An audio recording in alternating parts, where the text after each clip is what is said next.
Okay, अब rapid fire round, Chandrashekhar Azad, छोटे छोटे सवाल, छोटे छोटे जवाब।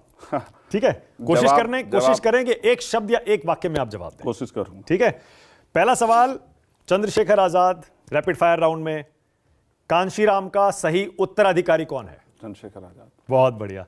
दलितों का सबसे बड़ा नेता इस देश में कौन है?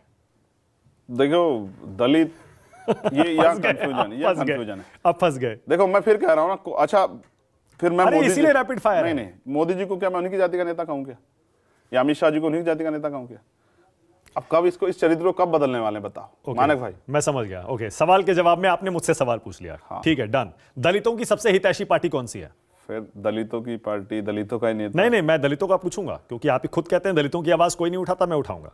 दलितों की सबसे हितैषी पार्टी कौन सी है? आजाद समाज पार्टी, सामाजिक संगठन भीम आर्मी। दलितों की सबसे विरोधी पार्टी कौन सी है? भारतीय जनता पार्टी। बहुत बढ़िया। यूपी का बेस्ट सीएम अब तक का किसे मानते हैं? माननीय बहन जी को। मायावती। यस। योगी जी को 10 में से कितने नंबर देंगे सीएम के तौर पर? गोली लगने के बाद, पहले बाद में दोनों बता दीजिए। माइनस में। माइनस। अखिलेश जी को कितने नंबर देंगे सीएम के तौर पर 10 में से? काफी अच्छा काम किया है। नंबर का कोई मतलब नहीं, बड़े नेता काम किया है। मायावती को कितने नंबर? वो भी अच्छे चीफ मिनिस्टर हैं मायावती। अच्छे, मैंने कहा ना, मैं नंबरों से वो नहीं करता हूँ। राजनाथ सिंह जी कैसे सीएम थे जब यूपी के सीएम थे? अच्छे थे ना, काफी अच्छे थे। देश का सबसे बहादुर और जुझारू नेता किसे मानते हैं? खुद चंद्रशेखर। बहुत बढ़िया, मुझे पता था आप अपना ही नाम लेंगे। देश का पहले मान्यवर काशीराम साहब। बहुत बढ़िया। उससे पहले डॉक्टर बाबा साहब अम्बेडकर। उससे पहले ज्योतिबा फूले। नहीं, अगर आप उनको मैं उनको नेता के तौर पे नहीं देखता। अच्छा, ठीक है। जिन्होंने अपने लिए कुछ नहीं अर्जित किया, ओके, वो तो महान है। सबसे उदार नेता देश का कौन है? उदारवादी, बड़े दिल वाला। मुझसे बड़ा कौन होगा? मैं सबकी मदद करने जाता हूँ। बहुत बढ़िया। कोई बच्चा ही नहीं जिसकी मदद करने जाए। उत्तर प्रदेश वालों की, बिहार वालों की, मध्य प्रदेश, राजस्थान वालों की। मुझसे बड़ा हृदय किसी का होगा? देश का बेस्ट पीएम आप किसे मानते हैं अब तक का? अभी बना नहीं है। बना ही नहीं है। मोदी को कौन हरा सकता है? ये समय बताएगा, व्यक्ति के तौर पे या सरकार के तौर पे। आप जैसे आप जवाब देना चाहें। अगर अच्छा अलायंस बन जाएगा तो हार जाएंगे। ओके। इंडिया की भागीदारी हो। इंडिया गठबंधन का पीएम फेस होना चाहिए? यस, होना चाहिए। कौन? अब ये तो उनको तय करना है। मैं उसमें होता तो शायद आपको बताता। और पीएम फेस अगर होगा तो उसके नाम पे निर्णायक लड़ाई, और अच्छे नेता है वहां, जैसे नीतीश कुमार हैं, जैसे शरद पवार हैं, जैसे अरविंद केजरीवाल है, ममता बनर्जी, राहुल गांधी, और खुद अखिलेश यादव हैं। राहुल गांधी सॉलिड है ना। मैं कह रहा हूँ, सब लोग के लिए कह रहा हूँ, सब अच्छे हैं। बस अवसर मिलने की बात है ना, कि वो बनने के बाद क्या करता है, सवाल ये है। ओके, बहुत बढ़िया। योगी को यूपी में कौन हरा सकता है? मैं 1 मिनट आपको रोकूं। हाँ, बोलिए ना। रैपिड फायर के बीच में। हाँ। ईमानदारी तब चेक होती है जब आपको अवसर मिले और आप बेईमानी ना करें। हाँ। तब ईमानदार। अगर आपको अवसर ना मिले तो तब तक तो आप ईमानदार हैं ना। ये बात भी ठीक तो है। प्राइम मिनिस्टर का तब पता लगेगा, जैसे नीतीश कुमार नहीं बने, हाँ। अरविंद केजरीवाल नहीं बने, स्टालिन नहीं बनी है, हाँ। माननीय बहन जी नहीं बनी है, अखिलेश यादव नहीं बने हैं, तेजस्वी यादव नहीं बने हैं, शरद पवार। जब इनमें से कोई बनेगा और वो फिर उसके काम का आकलन होगा, तब तय हो सकता है। ठीक है, ओके। योगी को यूपी में कौन हरा सकता है? हम लोग हरा देंगे ना 2027 में, आप देख लेना। हम लोग मतलब कौन? कोई एक या गठबंधन? गठबंधन भी हरा देगा, और हम कोशिश कर रहे हैं कि वो बड़ी पॉपुलेशन को तैयार करें। अखिलेश जी हरा सकते हैं क्या? अकेले नहीं। अकेले नहीं। बहुत बढ़िया। आपका पसंदीदा नेता कौन है देश में? मान्यवर कांशीराम।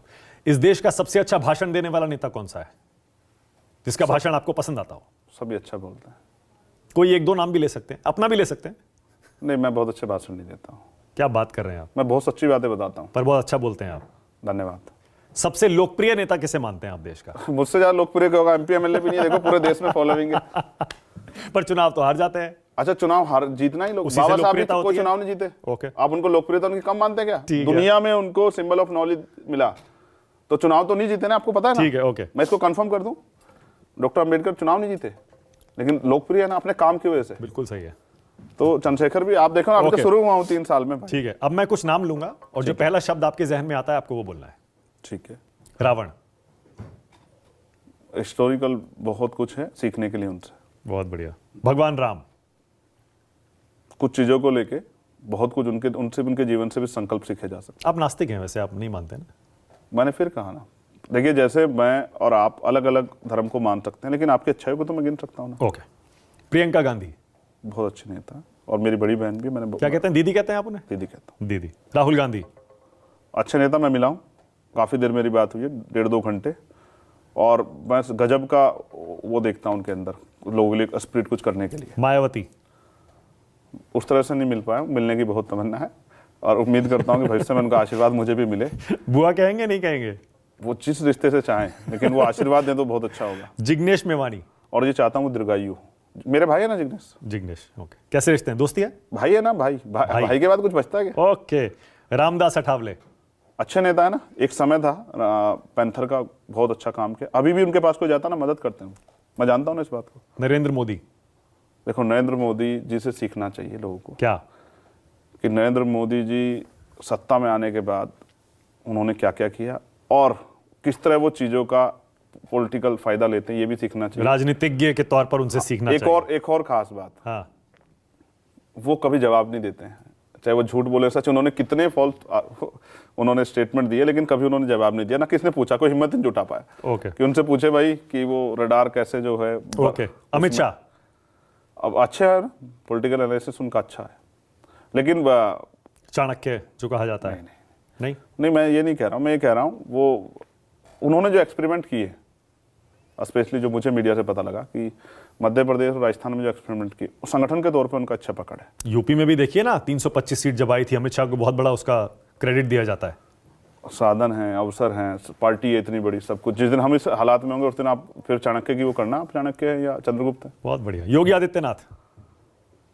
योगी आदित्यनाथ पहला शब्द क्या जहन में आता है योगी जी जब? डिक्टेटर टाइप उनका वो है। दूसरी बात, जाति के उससे बाहर नहीं निकल पाए, और मैं चाहता हूं, देखिए संत हैं वो। हाँ। और एक परंपरा को, इस बात में मैं कुछ ऐड करना चाहता हूं अगर आप कहें। हाँ। जो डेरा सच्चा सौदा है ना, मैं उसको स्टडी कर रहा था। उनके जो सूफी वो रहे, वो उनका बहुत अच्छी पकड़ थी लोगों में भाईचारा पैदा करने के लिए। दो चीजें उसमें, और एक चीज और ऐड करूंगा मानिक भाई, बहुत इंपॉर्टेंट है, लोग सुनेंगे तो अच्छा लगेगा, लेकिन जब राम रहीम आए ना तो उन्होंने कॉन्सेप्ट बदल दिया। तो जैसे जहां जिस नागपंथ में योगी आदित्यनाथ हैं, उनसे जो बड़े वाले गुरु थे वो एक अलग वो थे, और जब ये आए इन्होंने उसको बदल दिया। ऐसे ही जो सिक्खी है, जो हमारे पहले 9 गुरु हैं, वो एक अलग वो थे, लेकिन मार्शल आई गुरु गोविंद सिंह जी के उससे, जब उन्होंने कहा कि भाई मुझे 5 प्यारे चाहिए। तो ये एक अलग अलग वो है। आज जो वो कर रहे हैं, योगी जी कर रहे हैं, उसका खामियाजा, क्योंकि कई घटनाओं में जैसे उन्होंने जो वादे किए, संत को अपने कमिटमेंट को नहीं छोड़ना चाहिए। उन्होंने कहा कि भाई हाथरस के परिवार को मैं नौकरी और एक सरकारी घर दूंगा, आज तक नहीं दिया, तो ये कमिटमेंट उनको डाउन करता है। दूसरा, अभी इंदु शेखर के परिवार की हत्या हुई, इंदु शेखर की मेरठ में, एक मिस्त्री की, जिसने अपने 2.5 लाख रुपए मांगे और एक ताकतवर व्यक्ति ने उसको मारकर लटका दिया। वो कभी दलितों को उस तरह से, कमजोरों को उस तरह ट्रीट नहीं करते हैं जिस तरह से वो अपने साथ के लोग करते हैं, और हमेशा वो आरोपियों के साथ खड़े से दिखाई देते हैं। ये उनकी छवि के लिए अच्छा नहीं। ओके। जयंत चौधरी। भाई अच्छे नेता है ना, भाई है ना, मैं तो, और अच्छे नेता है बहुत। मैं तो, हमारी काफी बात, बहुत दिलचस्पी है उन्हें कांग्रेस किसानों को लेके। ओके। अखिलेश यादव। अब भाई है ना, मैंने कहा ना भाई, और बड़े अच्छे नेता हैं अखिलेश उत्तर प्रदेश के। हाँ, ओके। ओवैसी। अच्छे नेता हैं भाई, अपने लोगों के लिए जितना वो खुल के बोलते हैं शायद ही कोई बोलते हैं। कन्हैया कुमार। मिला नहीं हूँ, एक बार शायद मंच पे मिला हूँ, और वो था जब मैं जेल से आया था, उसके बाद मिला नहीं। अब तो देखिए कहां से कहां पहुंच गए, कांग्रेस की CWC में शामिल हो गए। अच्छी बात है ना, अच्छे, अगर अच्छा काम कर रहे हैं तभी तो आगे बढ़ रहे हैं। ओम प्रकाश राजभर। एक दिन झूठ बोला उन्होंने क्या? मुझे लेके, क्या? कि भाई हम ये दे रहे थे, वो दे रहे थे, बाकी वो मेरी काफी बात हुई। तो बीजेपी में चले गए राजभर जी। ठीक है ना, वो तो उनकी अपनी राजनीति है, लेकिन मुझे गोली लगने के बाद उनका फोन मेरे पास आया। ओके। पूछा उन्होंने, भाई क्या हाल है, तो अच्छे। संजय निषाद। एक दिन मिले थे मीडिया के कार्यक्रम में, और मुझे उन्होंने कहा कि हम मिलके काम करें, तो मैंने कहा कि आप जिस जगह वहाँ वो बड़ी खतरनाक है। अनुप्रिया पटेल। अच्छी है ना, उनके फादर को मैं बहुत वो करता हूँ, रिस्पेक्ट करता हूँ, सोनीलाल पटेल जी, और किस तरह से सामंतियों ने उनके साथ अन्याय किया भाजपा। तो अनुप्रिया जी को नहीं करते हैं रिस्पेक्ट? नहीं, बड़ी बात मानता हूँ। मतलब पिछड़ा एनडीए में चला गया तो वो पिछड़ा नहीं रहता है? नहीं, ऐसा नहीं, कौन कह रहा है, अभी तो मेरी बात ही नहीं पूरी हुई। हाँ। आप अपने मन की इच्छा को कुछ लागू करना चाहते हैं, अलग है। देखो, एक तो महिला है, और ज्यादा रिस्पेक्टफुल हो जाती है। हाँ। कि एक महिला का, पिछड़े वर्ग से आने वाली महिला का राजनीति में आगे बढ़ना, ये बहुत वो है।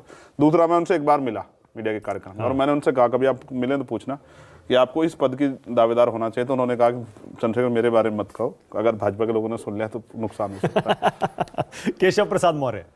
मिला नहीं हूँ भाई, वो पिछड़े वर्ग के नेता हैं, बीजेपी में इतने बड़े पद पर हैं। मैंने कहा मिला नहीं। आपकी राय क्या है उन पर?